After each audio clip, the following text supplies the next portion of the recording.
اب ہم آتے ہیں سیدنا صالح علیہ السلام کے قصے کی طرف۔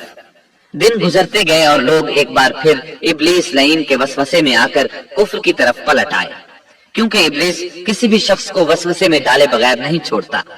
اس طرح ایک بار پھر کفر پھیل گیا، چنانچہ اللہ نے ان کی ہدایت کے لیے صالح علیہ السلام کو مبعوث فرمایا۔ یہ سمود کے پوتوں میں سے ایک عربی نبی تھے۔ ان کا نسب نامہ اس طرح ہے: صالح بن عبید بن سیاف بن ماشح بن عبید بن حاضر بن سمود بن ارم بن سام بن نوح علیہ السلام۔ گویا صالح علیہ السلام کا تعلق قوم سمود سے تھا، اور یہ قوم عاد کی نسل سے تھی۔ سمود کی قوم نے یمن کو خیرباد کہا اور جزیرے سے شمال کی طرف منتقل ہو گئے، پھر وہاں ہجر نامی ایک بستی میں جا ٹھہرے۔ قرآن کریم کی سورۃ الحجر اسی بستی کے نام سے موسوم ہے۔ قوم عاد کا تذکرہ سورۃ الحجر کے علاوہ سورۃ الاحقاف اور سورہ ہود میں بھی ہے۔ اللہ تعالیٰ سورۃ الحجر آیت 80 میں فرماتے ہیں: اور ہجر والوں نے بھی رسولوں کو جھٹلایا۔ ہجر قوم سمود کا مرکزی شہر تھا۔ اب وہ مدائن صالح کے نام سے مشہور ہے۔ یہ شہر مدینہ منورہ کے شمال مغرب میں 380 کلومیٹر کے فاصلے پر واقع ہے۔ یہ لوگ بھی پہاڑوں کو تراش کر گھر بناتے تھے۔ یہ صنعت اور کاریگری انہوں نے قوم عاد سے وراثت میں پائی تھی۔ اللہ تعالیٰ سورۃ الفجر آیت 9 میں فرماتے ہیں: اور قوم سمود کے ساتھ کیا کیا جنہوں نے وادی میں بڑے بڑے پتھر تراشے تھے۔ قرآن مجید میں اللہ تعالیٰ ایک مقام پر فرماتے ہیں: اور ہم نے قوم عاد اور سمود کو غارت کیا، جن کے بعض مکانات آپ کے سامنے ظاہر ہیں۔ ان کے مکانات ان کی تباہی سے لے کر اب تک موجود ہیں۔ شام کے راستے میں خیبر، تیما سے تبوک تک قوم سمود کے آثار پائے جاتے ہیں۔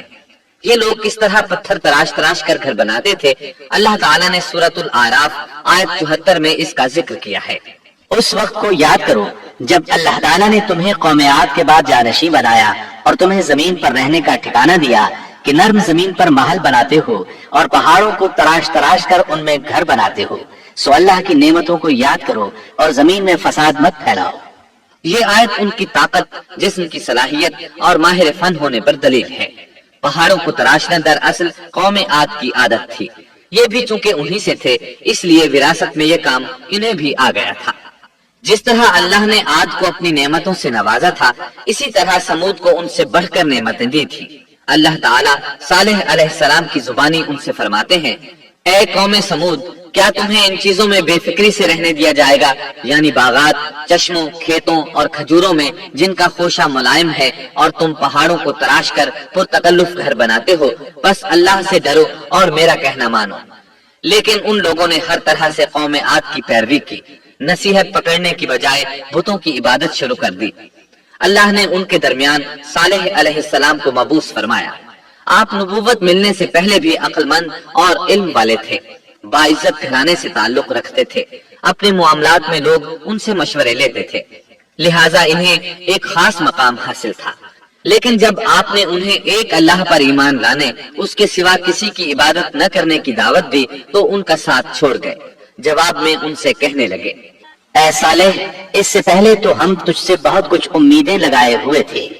مطلب یہ کہ پہلے تو ہمارے نزدیک آپ کا بہت مرتبہ تھا، مقام تھا، ہمیں آپ سے بہت امیدیں تھیں، لیکن آپ نے تو یہ باتیں کہہ کر ہماری ساری امیدوں پر پانی پھیر دیا۔ ان کے اس جواب کے باوجود صالح علیہ السلام انہیں اللہ کی طرف بلاتے رہے اور ان سے کہتے رہے: اے میری قوم، اللہ کی عبادت کرو، اس کے سوا تمہارا کوئی معبود نہیں۔